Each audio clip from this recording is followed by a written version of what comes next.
제가 최근에 어디서 봤는지는 이제 잘 기억이 나지 않는데 이런 표현을 좀 본 적이 있습니다. 저물어 가는 것이 아니라 여물어 가는 것입니다. 이렇게 쓰여 있던 것을 본 적이 있어요.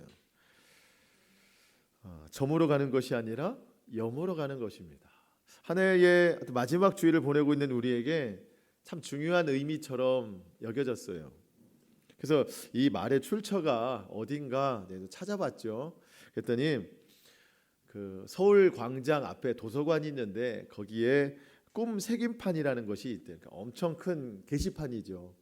거기에 시민들이 그것을 보고 좀 용기와 힘을 얻을 수 있도록 아주 큰 게시판에 소망의 어떤 문자들이 이제 거기에 기록이 되어 있는 겁니다.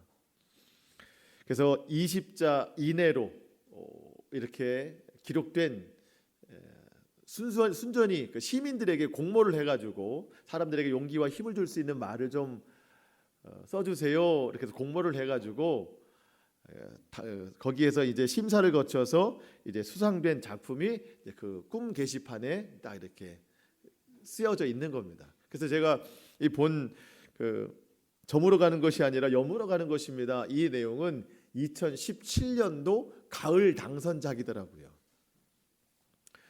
왜 이 구절은 아니죠. 왜 이 말을 뽑았나 했더니 가을이 되면 추수가 끝나고 여러 가지 좀 쓸쓸해 보이는 그런 광경인데 그렇게 한 해가 저물어 가는 것이 아니라 그 소득된 또 이렇게 여물어지고 잘 걷어진 그 수확물에 대해서 풍성함을 느끼게 해주는 어떤 긍정적 이미지를 좀 주기 위해서 이 작품이 선정이 됐다고 합니다. 그래서 이 글이 뽑혔고 그 꿈 새김판에 아주 크게 이제 이게 걸려 있었다고 그래요. 저는 한 해의 마지막 주일을 이제 준비하면서 이 말이 많이 생각이 났어요. 그러면서 저물다 그리고 여물다 이것에 대한 생각이 좀 많아졌었습니다. 그래서 한번 사전적 의미를 먼저 좀 찾아봤는데 먼저 저물다라고 하는 것은 해가 져서 어두워지다. 우리가 잘 아는 표현이죠. 또 계절이나 한 해가 거의 다 지나게 되다. 우리가 잘 아는 표현입니다. 그러면 여물다라는 뜻이 있는데 이것은 과일이나 곡식다위가 알이 들어서 단단하게 잘 익다, 잘 여물었다. 이것도 우리가 잘 아는 표현이죠. 그런데 이 여물다의 두 번째 의미가 저한테 마음에 많이 와닿았어요. 빛이나 자연 현상이 짙어지거나 왕성해져서 제 특성을 다 드러내다. 빛이나 어떤 자연 현상이 두드러져서 짙어져서 어떤 것의 그 특성을 잘 드러내게 하는 것, 이것이 여물다라는 뜻이었습니다. 여러분 저는 이게 이제 영적인 의미로 좀 받아들여지더라고요. 한 해가 지나간다. 이 한 해가 지나간다는 것은 한 해를 살아온 만큼 내 삶에 예수 그리스도의 빛이 짙어진 것이죠. 그러니까 여물다는 것이 빛이 짙어져서 그것의 특성을 살린다라고 하는 것처럼 오늘 우리는 예수 그리스도의 빛을 받고 한 해 동안 그 빛으로 참 짙어진 삶을 살아온 겁니다. 그런데 그 빛이 짙어졌던 그런 한 해를 보낸 오늘의 내 믿음은 얼마나 그 특성을 잘 나타내고 있는가, 그 빛을 받은 특성을 나타내고 있는가. 과일이나 곡식 따위가 알이 들어서 단단하게 잘 익은 것이 여물다라고 그랬는데 주님의 빛을 우리가 받고 살았는데 우리에게도 알이 단단하게 채워진 그 열매 있어야 되잖아요. 빛을 받았으니까 빛의 열매, 성령 받았으니까 성령의 열매. 이 열매들을 우리가 잘 맺어야 되는데 과연 얼마나 맺었는가, 잘 익었는가, 잘 여물었는가, 그 생각이 좀 많이 들더라고요. 그런 의미로 봤을 때 믿음의 사람들은 이 한 해가 저물어 가는 것에 큰 의미를 둘 것이 아니라 나의 믿음, 또 영적으로 얼마나 여물었는가, 그것에 대한 좀 점검이 필요한 시기, 또 그것에 중심을 좀 두고 우리가 살아야 되겠다라는 생각을 하게 된 겁니다. 여러분 연말연시라고 해서 우리의 마음이 세상과 같지 않기를 바랍니다. 우리가 이때를 더 믿음으로 살아야 돼요. 믿음의 시선으로 바라보지 않고 그저 인간적인 생각으로 한 해가 저물어가는 것들을 또 이렇게 생각해보고, 혹여 뭐 아쉬움이 있거나 뭔가 좀 풀어야 될 일이 있을 때 세상적인 방법으로 접근을 하면, 여러분 이때가 사단이 우리를 더 틈타기에 좋은 때라는 거예요. 여러분 이때 우리는 오히려 더 영적으로 여무는 시간을 보내야 될 것입니다. 그래서 오늘 우리가 한 해의 마지막 주일을 보내지만 끝이 아니라 새로운 시작을 연결하는 징검다리 주일이라고 생각이 돼요. 그래서 지금까지도 믿음의 경주에 잘 달려왔지만 앞으로도 달려오던 대로 쉼없이 잘 달려갈 수 있도록 오늘 그 영적인 충전의 시간이 될 수 있기를 축복합니다. 그래서 오늘은 어떤 영적 전쟁에 관한 말씀을 좀 함께 나누려고 합니다. 여러분 우리는 하루를 일상을 살아가잖아요. 하루하루 일상을 살아가는데 우리의 일상에 비해 아주 비상으로 살아가는 존재가 있어요. 하루하루를. 그게 누구냐면 사단입니다. 사단. 여러분 사단은 우리를 영적 전쟁의 대상으로 알고 늘 우리 주변에서 막 맴돌아요. 영적 싸움 하자고. 영적 비상사태예요. 사단은 맨날. 그 대상이 우리예요. 그런데 우리는 그 정도로 민감하지 않아요. 사단은 막 영적으로 싸우자고 덤비는데 우리는 그 정도로 민감하지 않아요. 윌리엄 거넬이라고 하는 분이 이런 말을 했어요. 구원받은 한 영혼을 두고 하늘에서는 기쁨의 종이 울려 퍼질 때 동시에 지옥에서는 비상벨이 요란스럽게 울린다. 그러니까 구원받은 우리 하늘에서 볼 때는요 기쁨의 종이 막 울려요. 근데 동시에 지옥에서는 비상벨이 막 울린다는 거예요. 영혼 하나를 놓친 거잖아요. 지옥에서는. 그러니까 비상벨이 울린다는 거예요. 그냥 울리는 정도가 아니고요. 마귀들이 또 사단들이 그 비상벨 소리를 듣고 다시 한번 무장을 하는 거예요. 더 힘써 싸워보자. 여러분 완전히 뺏겼다고 생각 안 해요. 마귀는 다시 뺏어올 수 있다고 생각하는 거예요. 그래서 베드로전서 5장 8절 말씀에 근신하라 깨어라 너희 대적 마귀가 우는 사자같이 두루다니며 삼킬 자를 찾나니. 여러분 요즘 사자굴에 손님이 없대요. 다니엘과 같은 믿음의 사람이 없는 거죠. 더 이상 사자굴에 들어올 사람이 없다는 거예요. 믿음의 사람이 없어가지고. 그래서 사자가 굴 밖으로 나와서 돌아다녀요. 지금 손님이 없어가지고. 지금도 삼킬 자를 찾아가지고 지금도 막 돌아다녀요. 여러분 마귀는 오늘도 이런 모습으로 삼킬 자를 찾는데 나는 어떤 모습으로 살아가고 있는가? 혹시 나는 지금 사자에게 잡혀 먹히는 중인데 그것조차 인식 못하고 살아가고 있지는 않은가? 나는 뭐 물린 자국이 없어요. 뭐 전혀 표가 안 나요 하면서 난 안전해요 라고 말하고 있지는 않은가? 여러분 마귀는 하나님보다는 못한 존재이지만 사람보다는 월등한 존재예요. 우리가 영적으로 깨어있지 않으면 마귀의 간궤에 넘어갈 수밖에 없는 거예요. 여러분 그 마귀 사단에게 본받을 게 있나요 없나요? 우리가? 없어요. 마귀 사단에게 본받을 게 하나도 없는데 제가 딱 하나 찾아냈어요. 본받을 게 있더라고요. 그게 뭔가 했더니 마귀와 사단은 늘 영적 전쟁의 자세로 살아가고 있다. 영적 전쟁의 자세로 살아가고 있다. 이것만은 우리가 좀 본받아야 되지 않겠는가? 여러분 마귀가 영적 전쟁의 자세로 살아가는데 그 대상이 누구예요? 나예요. 나랑 싸우자고 맨날 영적 전쟁을 하면서 살아가는데 나는 그걸 인식하지 못하면서 살아가요. 그러면 절대 싸움이 되지 않습니다. 여러분 우리가 뭐 그래 내가 졌다 마귀야 내가 너한테 졌다 이렇게 승패가 갈린다고 해서 끝날 일이 아니라는 거예요.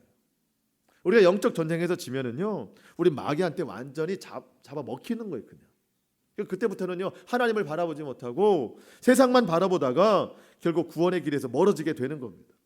이런 일들이 우리 눈에 보이지 않는다고 그냥 우리가 사사로이 넘어갈 일이 아니라는 거죠. 우리에게는요 그 어떤 것보다 이게 더 중요한 문제예요. 그래서 우리가 마귀와 영적 전쟁에서 이기기 위해서 하나님의 전신갑주를 입어야 된다. 오늘 성경이 말하고 있는 거예요. 여러분, 군인들이 전쟁에 나갈 때 모든 것을 다 갖추고 나갑니다. 여러 가지를 다 갖추고 나가요. 그래야 전쟁에 나가서 싸울 수 있는 거예요. 여러분, 믿음 안에서 우리도 모든 것을 다 무장해야 영적 전쟁에 나가 싸울 수 있습니다. 이길 수 있습니다. 하나님의 전신갑주를 입어야 되는 이유에 대해서 성경은 두 가지를 말하는데, 첫 번째가 11절입니다. 11절, 마귀의 간계를 능히 대적하기 위하여 하나님의 전신갑주를 입으라. 여러분, 마귀의 간계라고 하는 것은 마귀의 속임수라는 뜻이거든요. 속임수. 마귀는요, 모든 거짓의 아비라고 그랬어요. 여러분, 세상의 모든 거짓, 모든 속임수, 모든 거짓말은 다 마귀에게서 나온 겁니다. 마귀가 우리를 속이는 대표적인 속임수가 있는데, 그게 뭐냐면 싸움의 대상을 사람이라고 속이는 거예요. 여러분, 이게 굉장히 중요해요. 이걸 알아야 돼요. 마귀는 속임수거든요. 대표적인 속임수가 사람끼리 서로 싸우는 것, 이게 마귀의 속임수라는 겁니다. 여러분, 마지막 때가 될수록 우리의 영이 깨어 있어서 늘 분별하고 영적 전쟁에서 승리할 수 있어야 되는데, 가장 중요한 것은 싸움의 대상이 누구인가를 잘 알아야 된다는 거예요. 여러분, 사람은 절대로 싸움의 대상이 아닙니다. 우리가 아멘 해야 돼요. 여기서는 아멘을 100번 정도는 해야 될 것 같아요. 사람은 싸움의 대상이 아니에요. 그럼 마음속에 그러겠죠. 그럼 누구랑 싸우냐고. 자, 여러분, 하나님이 사람을 왜 만드셨어요? 아담 혼자 있을 때 하와를 왜 만드셨어요? 외로워서 돕는 배필을 주시죠. 그냥 만든 게 아니고요, 아담의 뼈를 빼서 하와를 만드셨어요. 그러니까 하와는 또 다른 나예요. 아담의 입장에서는 하나님이 싸우라고 만드신 게 아니에요. 서로 사랑하라고, 서로 도와주라고 사람을 만드셨고 가정을 만드셨어요. 공동체를 만드신 거예요. 그런데 이 하나님의 뜻을 누가 바꿔놨어요? 사단이 바꿔놨어요. 마귀가 바꿔놨어요. 그래서 12절에 우리의 씨름은 혈과 육을 상대하는 것이 아니요 통치자들과 권세들과 이 어둠의 세상 주관자들과 하늘에 있는 악한 영들을 상대함이라. 여러분, 우리의 싸움은요, 사람끼리가 아니에요. 하나님의 뜻을 버리게 한 속임수로 우리에게 주는 사단과 싸워야지 자꾸 우린 사람끼리 싸운다는 거예요. 여러분, 우리가 믿음의 사람들이 서로 사랑하면 지옥에서 비상벨이 한 10배는 더 크게 울려요. 우리가 지난주에 말씀 나눴죠. 너희가 형제를 사랑함으로 사망에서 생명으로 옮겨진 것을 알 것이다. 하지만 형제를 사랑하지 않으면 여전히 사망 가운데 거하는 줄 알아라. 여러분, 믿음의 형제들끼리 서로 막 사랑하잖아요. 그러면 그 구원의 확정된 소리가 지옥에서는 비상벨 소리로 들린다고요. 그러니까 우리가 서로 사랑하며 지내는 것이 얼마나 마귀에게 듣기 싫은 소리인지 몰라요. 근데 서로 막 싸운다, 다툰다, 이러면 막 지옥에서는 막 잔치 소리가 나는 거예요. 여러분, 마귀의 관심은 믿음의 사람들에게 있어요. 물론 세상 사람들도 마귀가 뭐 관리한다고 하고 막 공격도 하겠지만, 믿음이 없으면 근본적인 사랑을 할 수 없기 때문에 마귀의 관심은 온통 교회에게 있어요. 믿음의 사람들에게 있어요. 이 사람들, 천국 백성들 다시 끌어내서 지옥 백성 삼으려고 얼마나 노력하는지 몰라요. 그 대표적인 공격이 싸우게 하는 거예요. 서로 싸움의 대상이라고 속임수를 주는 거예요. 여러분, 천국은 이기는 사람이 가는데 무엇에 이기는 사람이 가는가? 영적 싸움에서 이기는 사람이 가는 거지, 사람과 사람이 서로 싸워서 이기는 사람이 가는 게 아니에요. 여러분, 우리는 마귀의 이 간계에 속아 넘어가면 안 됩니다. 절대 속으면 안 돼요. 그래서 오늘 설교 이후로 각 가정의 부부싸움이 완전히 없어지기를 축복합니다. 예, 서로 사랑하라고 이렇게 하나님이 가정을 만들어 주셨는데, 싸우는 것은 뭐라고요? 마귀의 속임수에 넘어가는 거다. 마귀가 좋아할 뿐이다. 여러분 부부가 싸움할 때요, 한 오른쪽이나 왼쪽 돌아보세요. 마귀가 얼마나 박수치고 있는지 속아 넘어가는 거예요. 우리가 속한 공동체에서도 마찬가지예요. 교회나 뭐 믿음의 모임 아니면 뭐 세상 사람들과의 모임에서도 우리가 먼저 싸우려고 하면 안 돼요. 다 마귀의 속임수예요. 그러니까 우리가 먼저 온유하고 겸손해져야 됩니다. 물론 아무 일 없는데 싸우진 않아요. 그렇죠? 싸울 일이 있으니까 싸우고 원인 제공을 하니까 싸우죠. 그런데 누군가 내게 잘못했을 때, 누군가 큰 죄를 지었을 때, 여러분, 죄는 미워하되 사람은 미워하지 말아라. 성경에 이 말씀이 있어요. 성경에 유다서 1장 23절 말씀에 또 어떤 자를 불에서 끌어내어 구원하라. 지옥 가는 백성들 불에서 끌어내서 우리가 구원시켜야 된다는 거예요. 그러면서 또 어떤 자를 육체로 더럽혀진 옷까지 미워하되 두려움으로 긍휼히 여겨라. 그 사람이 죄를 졌다면 그 죄를 지은 옷까지도 우리는 미워해야 돼요. 그 죄를 미워해야 되는 거예요. 근데 그 사람만큼은 긍휼히 여겨라. 그 사람만큼은 긍휼히 여겨라. 여러분, 죄가 미운 거지 사람이 미운 게 아니에요. 죄는 누가 줬어요? 사단이 준 거예요. 사단이 싸움 붙인 거예요. 그 사단을 미워해야 되고 죄를 미워해야 되는 겁니다. 모든 사람은 다 구원 백성이에요. 구원받아야 됩니다. 그러면 우리가 사랑해야 되는데 죄는 미워하되 사람은 미워하지 말아라. 말은 쉽지 이 행동이 너무 어려워요. 이게 누가 이렇게 할 수 있어요? 사람은 못합니다. 성령님이 내 안에 계셔야 돼요. 성령님이 하시지 않으면 하기 어렵습니다. 그래서 우리가 날마다 성령 안에서 깨어 있어서 지혜와 분별을 가지고 이렇게 이 성령이 주시는 마음에 우리가 실천할 수 있기를 축복합니다. 꼭 기억하십시오. 우리의 싸움은 혈과 육을 상대하는 것이 아닙니다. 사람과 사람이 싸우는 게 아니에요. 여러분, 우리 그럴 때 있잖아요. 당장 오늘 싸웠는데 며칠 지나면 그때 내가 왜 그랬지? 그때 내가 왜 그랬지? 라는 생각 여러분 해보셨죠? 내가 조금만 참아도 될 뻔했는데 왜 그럴까요? 그 싸우는 그 시간만큼은 우리가 마귀의 간계에 넘어가서 그래요. 마귀의 속임수에 그 상황이 넘어가서 그래요. 근데 시간 지나고 보면 성령님이 내 마음을 주장하시거든요. 성령의 생각을 하게 되니까 그때 일이 생각이 나는 거예요. 그때 깨닫는 거예요. 그때 내가 그러지 않았어도 되는 겁니다. 여러분, 정말 싸울 만한 일 가지고 싸우는 적이 몇 번 있으세요? 뒤돌아보면 거의 그렇지 않잖아요. 마귀가 미끼를 던져놓고 갔는데 서로 사람끼리 서로 대적하고 싸워서 그런 겁니다. 여러분, 낚시꾼이 물고기를 잡겠다 해서 미끼를 가지고 물속에 들어가는 사람이 있어요, 없어요? 물속에 들어가가지고 이 미끼를 그 물고기 입에 넣어주는 사람이 있어요? 없습니다. 미끼는 낚시 바늘에 꽂는 거예요. 물에 던져놓기만 하면 되는 거예요. 그래서 미끼예요, 미끼. 그래놓고 낚시꾼은 그냥 앉아서 기다리다가 뭐 찌가 움직인다거나 낚싯대가 움직이면 그냥 잡아 들면 끝나는 거잖아요. 여러분, 잘 생각하세요. 마귀가 미끼를 던져놓는 거예요, 그냥. 마귀는 그 자리에 없어요. 미끼를 던져놓고 잠시 자리를 떠나요. 그러니까 사람들끼리요, 오해를 가지고 불만을 가지고 그 미끼를 물어뜯기 시작하는 거예요. 그 상황을 마귀가 통째로 그냥 가지고 가는 거예요. 그럼 마귀가 이기는 거예요. 이걸 꼭 기억하셔야 됩니다. 모든 싸움은 혈과 육에 관한 것이 아닙니다. 영적 싸움이에요. 악한 마귀가 그 자리에서 미끼를 던져놓고 그 통째로 그 상황을 그냥 가지고 가는 겁니다.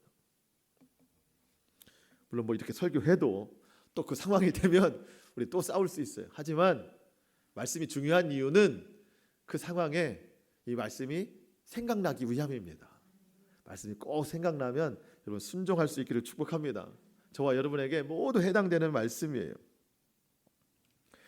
여러분, 사람과 사람의 관계뿐이겠습니까? 마귀는 사람과 사람 관계에 있어서도 그 상황을 다 이게 막 물어뜯고 갖고 가지만 우리가 혼자 있을 때도 공격해요. 정말 신기한 게 나 혼자 있을 때 사단이 얼마나 친절한지 우리의 귀에다 대고 마음에 대고 굳이 필요 없는데 너 혼자다 이렇게 얘기를 해준다는 거예요. 굳이 얘기 안 해도 되는데 지금은 너 혼자다. 뭐 하란 얘기예요? 은밀한 죄를 지으란 얘기예요. 너 혼자야. 사람 없을 때 은밀한 죄를 지으라고 뭐 마음을 품게 하고 뭐 생각을 품게 하고 행동을 하게 하고 사단이 그런 존재예요. 그때는 우리 예수님의 어떤 방해도 받고 싶어 하지 않아요. 우리는. 여러분, 마귀는 늘 속임수예요. 너 혼자다. 너 혼자다. 여러분, 우리 주님은 그렇게 말씀하시지 않습니다. 너는 한 번도 혼자인 적이 없다. 임마누엘, 하나님이 너와 늘 함께 하신다. 내가 세상 끝날까지 너희와 항상 함께 할 것이다. 우리 주님은 한 번도 우리를 혼자라고 말씀하시지 않아요. 근데 마귀는 늘 넌 혼자야 라고 말해줘요. 내가 혼자 있을 때 마귀는 영적 공격이 굉장히 심하게 들어옵니다. 내가 사람과의 관계 중에 있을 때 싸우라고 또 영적 공격이 심하게 들어와요. 우리 영적으로 깨어있지 않으면요, 혼자 있든 누구랑 함께 있든 늘 마귀의 이 관계, 속임수에 넘어갈 수밖에 없어요.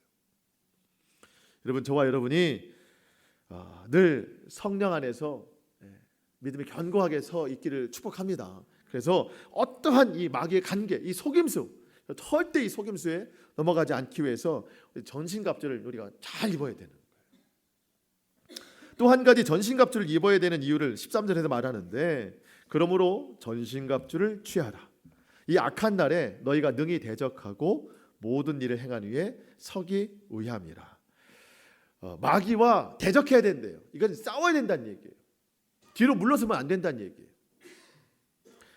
우리가 전신갑주를 입어야 되는 아까 첫 번째 이유는 마귀의 속임수에 넘어가면 안 되고, 두 번째 마귀와 능히 대적하기 위해서 전신갑주를 입어야 된대요.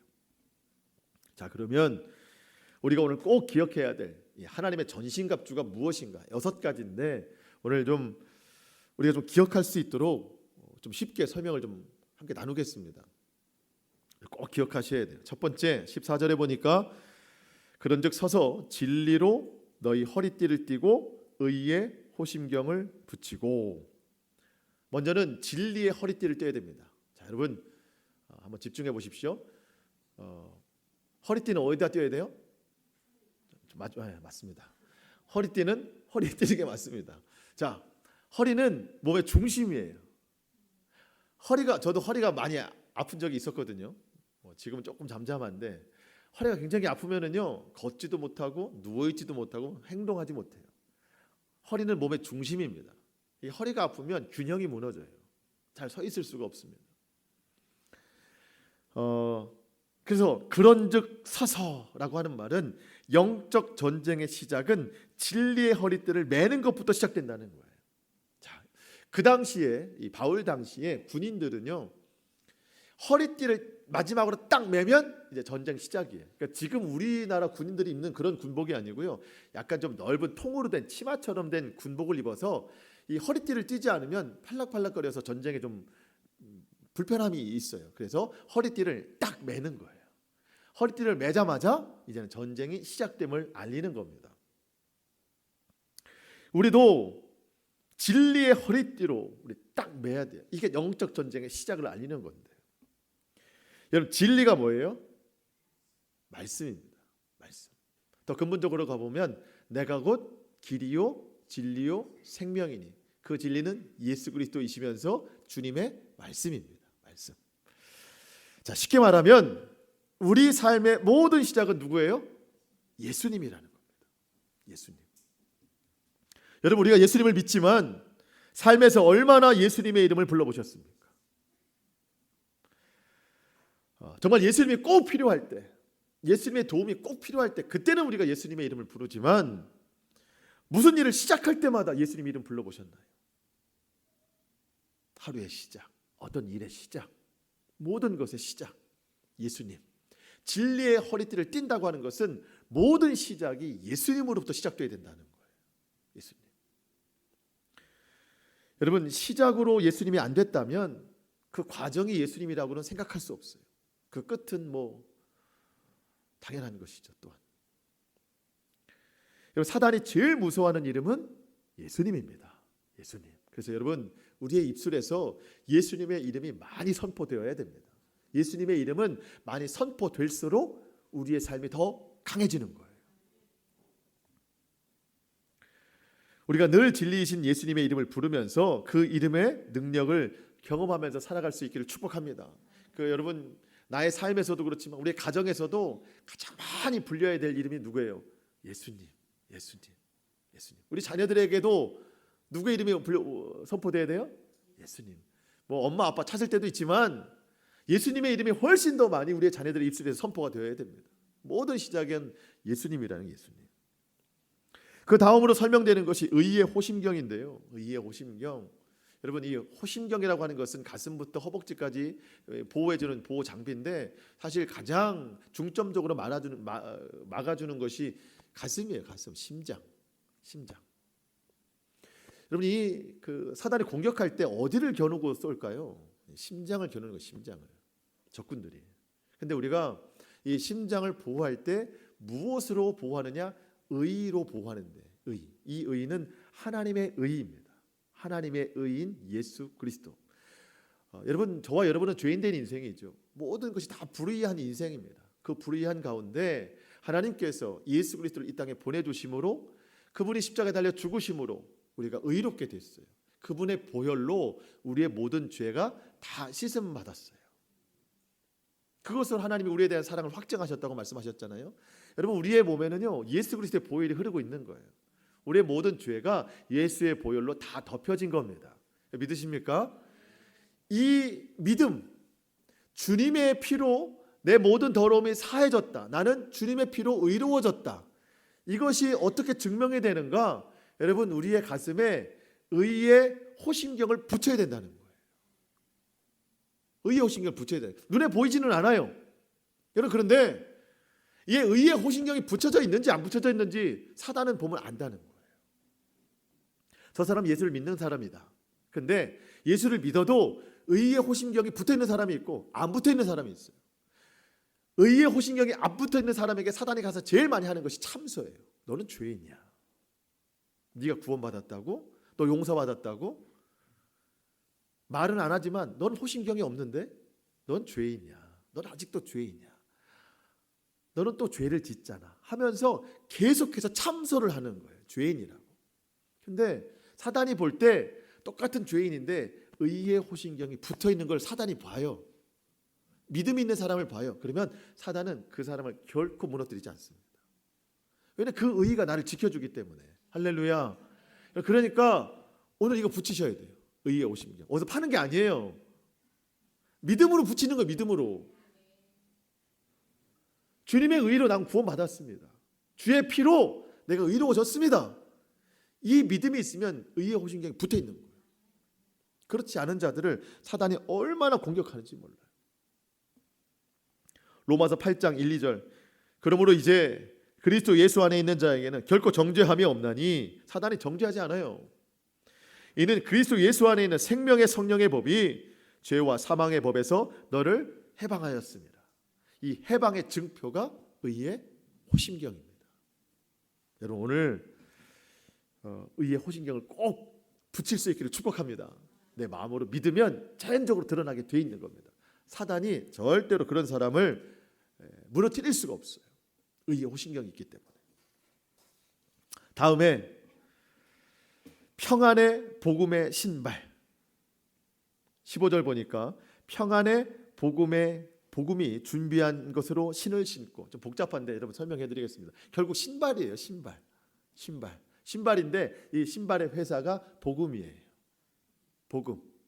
복음표 신발입니다. 신발에 재질이 있을 거 아니에요. 평안으로 만들었어요. 평안으로 만든 복음표 신발을 신고 다녀라. 네. 여러분 군인들이 전투화를 신고 다니잖아요. 왜냐하면 막 산에도 올라가고 험한 곳도 막 다녀야 되기 때문에 신발이 튼튼해야 돼요. 그래야 싸울 때 유리하잖아요. 우리도 영적 전쟁 하는데 여러분 내가 신발을 신는데 우리가 뭐 육신의 신발도 있지만 영적인 신발이 필요해요. 내가 영적인 싸움에 그 장소에 갈 때 이 신발 신고 다녀야 돼요. 여러분 우리가 살면서 왜 맨날 두려워요? 왜 무섭습니까? 전쟁 중에 군인들이 두려워하는 것처럼 우리도 맨날 두려우면서 살아요. 왜 그래요? 이 신발을 신지 않아서 그래요. 복음의 신발을 신고 다녀야 돼요. 복음이 뭐예요? 기쁨의 소식.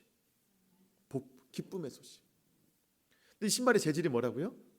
평안입니다. 평안. 그러니까 내가 이 신발을 신고 다니면 어딜 가든지 평안해지는 거예요. 어딜 가든지 기뻐지는 거예요.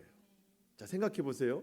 여러분, 내가 신발을 신으면 이 신발이 나를 데리고 다닙니까? 아니면 내가 신발을 신고 다니는 겁니까? 신발 신고 다니는 거죠. 내가 신발 신었다고 해서 이 신발이 나를 데리고 다니는 게 아니잖아요. 여러분, 마찬가지예요. 내가 신발을 신고 가는 곳마다 평안인 거예요. 신발이 평안한 곳으로 데려가는 게 아니에요. 내가 신발을 신고 있으면 가는 곳마다 평안해지고, 내가 신발을 신고 있으면 가는 곳마다 기쁨이 넘치는 거예요. 화평이 많은 거예요. 그 신발 신고 다니라는 거예요. 그러면 전쟁 중에도 전혀 두렵지 않습니다. 여러분, 오늘 마음속에 두려움이 있으실 수 있어요. 지금 전쟁을 치르다 오실 수 있잖아요. 그 모든 마음을 평안의 복음의 신으로 신기를 축복합니다. 그러면은요, 아마 오늘 예배 끝나고 그 자리에 한번 가보세요. 전쟁 자리에 가보세요. 그러면은요, 마음에 평안이 임하는, 기쁨이 임하는 거예요.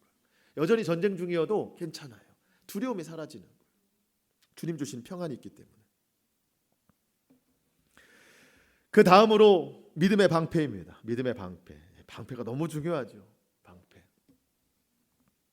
16절, 모든 것 위에 믿음의 방패를 가지고 이로써 능히 악한 자의 모든 불화살을 소멸하며. 자, 여러분, 여기 중요한 것은 불화살인데요. 화살에 불이 붙었어요.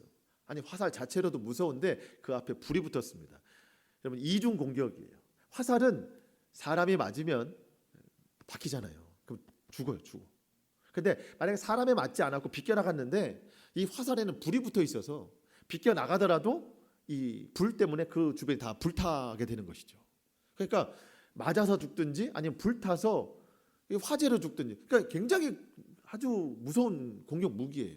근데 이 불화살을 막아낼 수 있는 것이 믿음의 방패인데, 이 당시 군인들은요, 이 방패를 가죽으로 만들었는데 이 가죽을 덧대서 나무에다가 붙여놨거든요. 근데 그냥 한 것이 아니라 이 가죽을 물에다가 충분히 담궈놓고 적셔놓은 다음에 그걸 꺼내서 나무에다 붙였대요.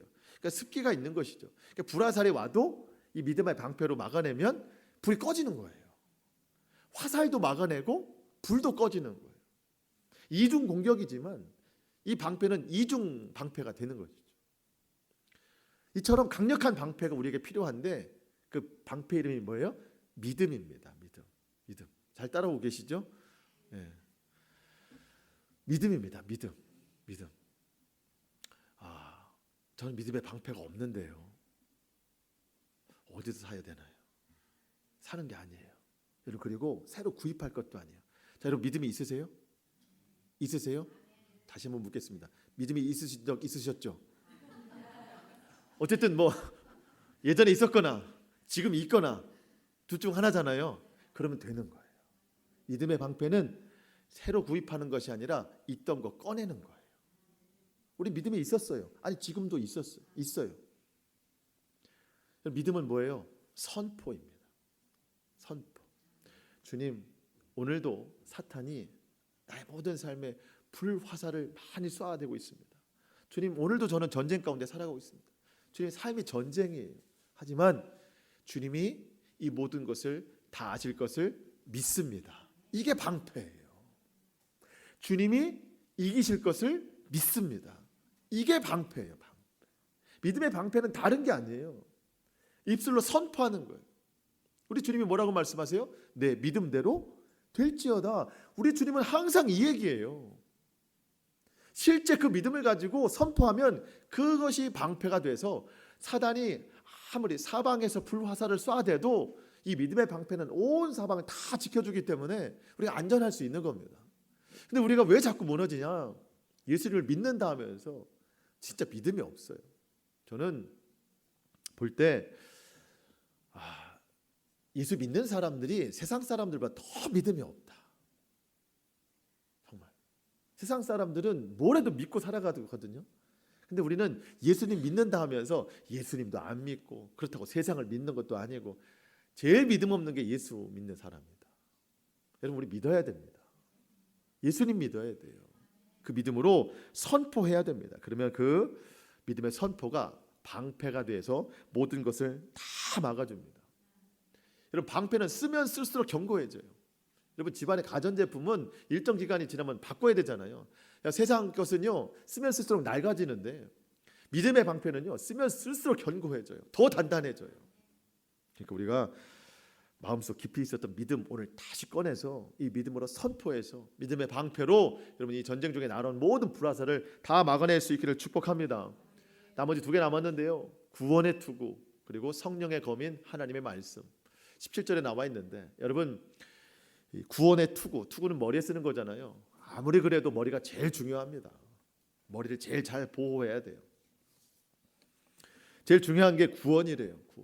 구원은 결국 소망입니다. 여러분 소망이 있어야 우리가 살아가요. 이스라엘 백성들이 광야에서 걸어갔죠.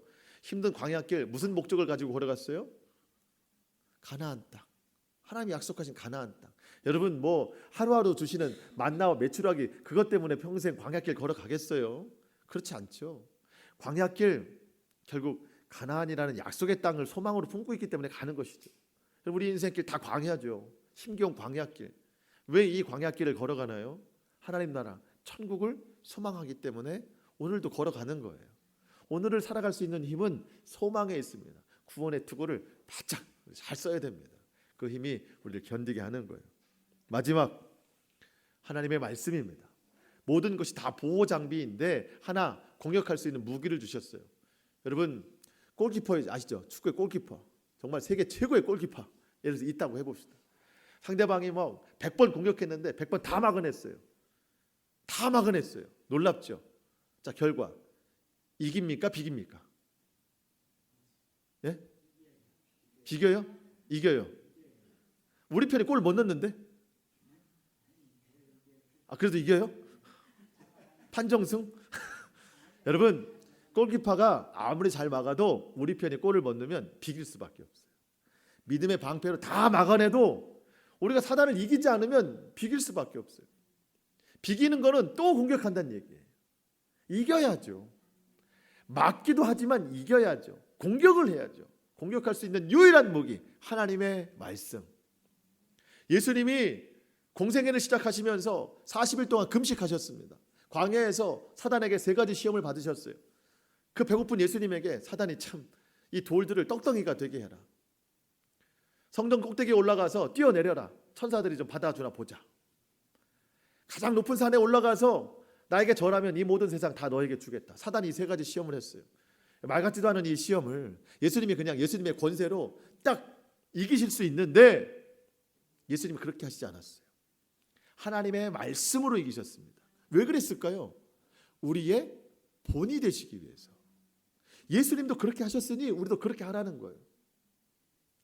돌들을 떡덩이가 되게 하라. 첫 번째 이 시험에서 예수님이 하신 말씀 기록되었으되. 예수님 말씀도 아니에요. 율법에 기록되었으되. 하나님의 말씀이 이렇게 하셨다. 사람이 떡으로만 살 것이 아니요 하나님의 입으로부터 나오는 모든 말씀으로 살 것이라 하였느니라. 가운데 토막만이 아니라 그 앞과 뒤 하나님의 말씀이니라까지 다 선포하셨어요. 이게 사단에 대한 공격입니다. 이랬더니 사단이 예수님을 떠나더라 그랬어요. 그때 사단이 떠나가지 공격하지 않으면 사단은 계속 우리를 공격해 오는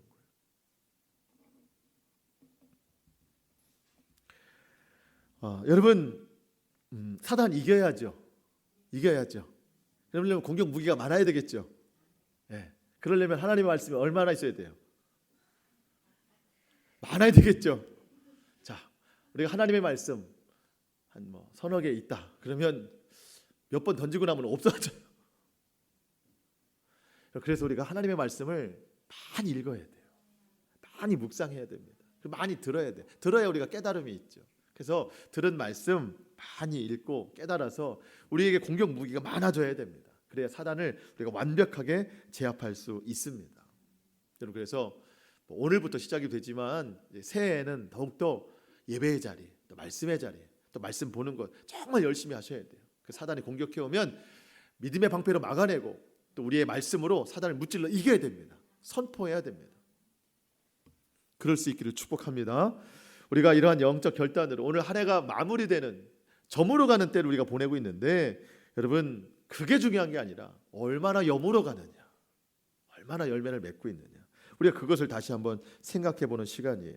오늘 주신 말씀으로 우리의 영적 채비를 다시 한번 해서 이제 오늘부터 시작되는 이 한 주간 동안 새해 소망이 하나님 앞에 잘 이루어질 수 있도록 그렇게 하나님의 전신갑주를 입고 잘 무장되는 저와 여러분 될 수 있기를 축복합니다.